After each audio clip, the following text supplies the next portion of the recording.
Hi friends, எல்லோரும் எப்படி இருக்கீங்க? நாங்கள் ரொம்ப நல்லா இருக்கோங்க. நீங்கள் எல்லோரும் நல்லா இருப்பீங்க மனசார வேண்டிக்கிறேங்க. இது ஒரு சண்டே எடுத்த விலாக் தாங்க.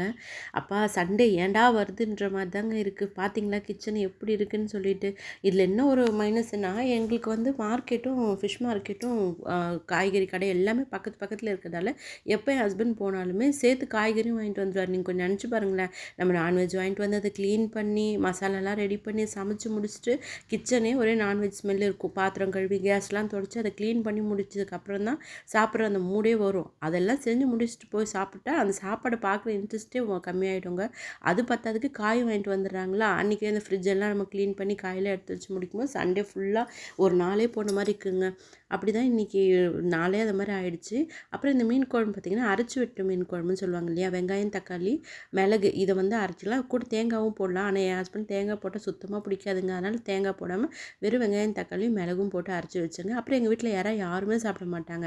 நான் ஒரு ஆள் தான். லேடிஸ் மோஸ்ட்லி எடுத்துக்கிறது ரொம்ப நல்லது சொல்லுவாங்க. நான் 2 மாதத்துக்கு ஒரு தடவை 3 மாதத்துக்கு ஒரு தடவை, எனக்கு ஒரு ஆளுன்றதால கொஞ்சம் செய்யறதுக்கு சோம்பேறித்தனம். சரி நம்ம இந்த முறை சாப்பிடணும் மாதிரின்னு சொல்லி வாங்கிட்டு அதுவும் கொஞ்சமாக தொக்கு மாதிரி வச்சுட்டு ரசமும் வச்சுட்டு மீன் வறுத்துட்டேங்க. நிஜமாகவே இந்த மீன் பேர் எனக்கு தெரியலங்க. பார்க்கறதுக்கு சங்கரா மீன் மாதிரி தான் இருந்தது. அட்லீஸ்ட் வாய்ஸ் ஓவர் கொடுக்குமே ஹஸ்பண்ட் இதெல்லாம் கேட்டிருக்கலாம். அப்புறம் பார்த்தா உள்ளே வந்து பார்த்திங்கன்னா ரொம்பலாம் முள் இல்லைங்க. டேஸ்ட்டும் சங்கரா மீன் தான் இருந்தது மாதிரி தான் இருந்தது. ரொம்ப தின்னாகவும் இருந்தது. அப்புறம் சாப்பிட்டு முடிச்சுட்டு நாங்கள் பாண்டிச்சேரி தாங்க கிளம்பியிருந்தோம். அங்கே ஒரு ரிசப்ஷன் ஒன்று. காலையிலே கிளம்பிட்டோம். ரிசப்ஷன் முடிச்சுட்டு அங்கேயே அவங்க ரெசார்ட் ஒன்று புக் பண்ணியிருந்தாங்க. சரி கொஞ்ச நேரம் அவங்க தங்கியிருந்த ரூமில் போய் ரெஸ்ட் எடுத்துகிட்டு அங்கேருந்து நாங்கள் ஈவினிங் கிளம்பி வீட்டுக்கு வந்துட்டோங்க. அந்த ரெசார்ட் ரொம்ப சூப்பராக இருந்ததுங்க. ஆல்ரெடி 2 நாள் முன்னாடியே கொஞ்சம் நிறைய ஃபங்க்ஷன் இதை என்ன சொல்லுவாங்க, மெஹந்தி ஃபங்க்ஷன் அது இதுன்னு சொல்லிட்டு ஹல்தியெல்லாம் சொல்கிறாங்க இல்லையா, அதெல்லாம் எனக்கு தெரியல. அதெல்லாம் வச்சு அவங்க புக் பண்ணதால் முன்னாடியே ரூமில் எடுத்திருந்தாங்க. பட் நாங்கள் போகிறது லேட் ஆகிடுச்சு. ஒரு நாள் ட்ரிப்புன்றதால போயிட்டு சும்மா சுற்றி பார்த்துட்டு வந்தாங்க.